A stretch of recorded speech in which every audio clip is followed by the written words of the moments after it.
Hello বন্ধুরা, চলে এসেছি এই কাকিমার বাড়ি বেড়াতে। তো কাকিমার সঙ্গে পরিচয় হয়ে খুব ভালো লাগলো। তো কাকিমা বলছে আমার জন্য একটা ভিডিও করে দাও, দেখি কাকিমা কি বলে।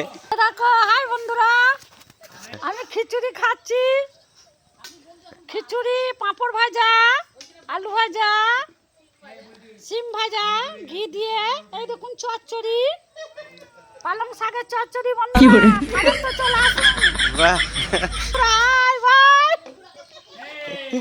তো হ্যালো বন্ধুরা, সকাল সকাল বেরিয়ে পড়েছি আজকে শক্তিপুর যাব, কাকিমার বাড়ি, গ্রামের বাড়ি। তো খুব সুন্দর সুন্দর দৃশ্য, সেগুলো দেখাবো। তো ব্লগটা দেখতে থাকো। তো আমি বহরমপুর থেকে বেরিয়ে পড়লাম, বেরিয়ে সোজা একদম গ্রামের রাস্তা, দুই দিকে শস্যের ক্ষেত, খুব সুন্দর লাগছে। দেখতে দেখতে চলে আসলাম আমি কাকিমাদের বাড়ি। তো কাকিমাদের বাড়িতে এসে প্রথমে পরিচয় হয়ে গেল কাকিমার সঙ্গে। কাকিমা তো ভিডিওতে সেই ইন্টারেস্টেড, তাই আমি কাকিমার সঙ্গে কিছু কথা বলার পর, ওদের ফুল গাছ আছে এগুলো, এদিকে চন্দ্রমল্লিকা আছে, এদিকে গোলাপ ফুল আছে। তো ফুলের গাছ দেখার পর আমি চলে গেলাম ওদের বাগান বাড়ির ভেতর দিকে, যেখানে সবজি চাষ করে। তো সবজির এখানে এসে দেখছি বেগুন গাছ আছে, কফি গাছ আছে, বিভিন্ন রকম, মানে কি নেই সেখানে, সব রকম সবজি চাষ করে বাড়ির মধ্যে। তো বেগুনের জমিটাতে নেট দিয়ে ঘিরে দিয়েছে, আর বেগুনের জমির ভেতরে দেখো কত সুন্দর সুন্দর পালং হয়েছে। আর এই নেট দিয়ে ঘেরার কারণ হচ্ছে বাদুড়, হনুমান এদের অত্যাচারের জন্য নেট দিয়ে ঘিরে দিয়েছে। এদিকে টমেটো গাছ, লঙ্কা গাছ, মানে যাবতীয় সবজি সব রকম এখানে চাষ। আমি তারপর চলে আসলাম, এই ভেন্ডি গাছ লাগিয়েছে, এদিকে অনেকগুলো ভেন্ডি গাছ আছে। এদিকে সুন্দর সুন্দর ভেন্ডি গাছ, টমেটো গাছ দেখতে দেখতে আমি চলে আসলাম কাকার কাছে। তো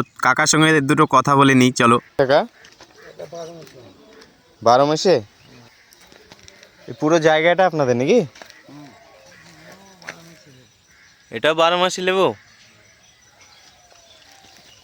তো দেখো বন্ধুরা, এটাও সে 12 মাসি লেবু, আর এটা হচ্ছে পুরো একদম সেই ভিলি করে দিয়েছে।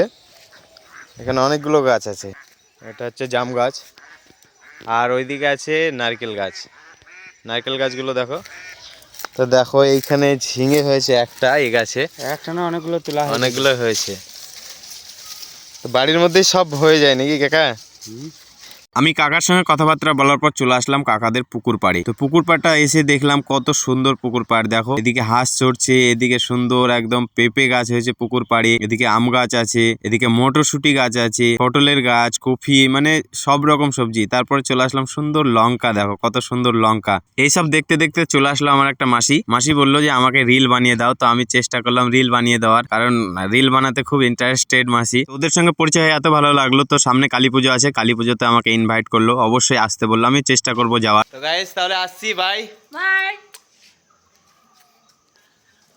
তারপর বেরোনোর সময় কাকি হাই করে দিল, তারপর আমরা ওখান থেকে বেরিয়ে পড়লাম। তো আমার এই ছোট্ট ব্লগটা যদি ভালো লেগে থাকে, অবশ্যই একটা লাইক শেয়ার করে পাশে থাকবেন, আর এইভাবে সাপোর্ট করবেন।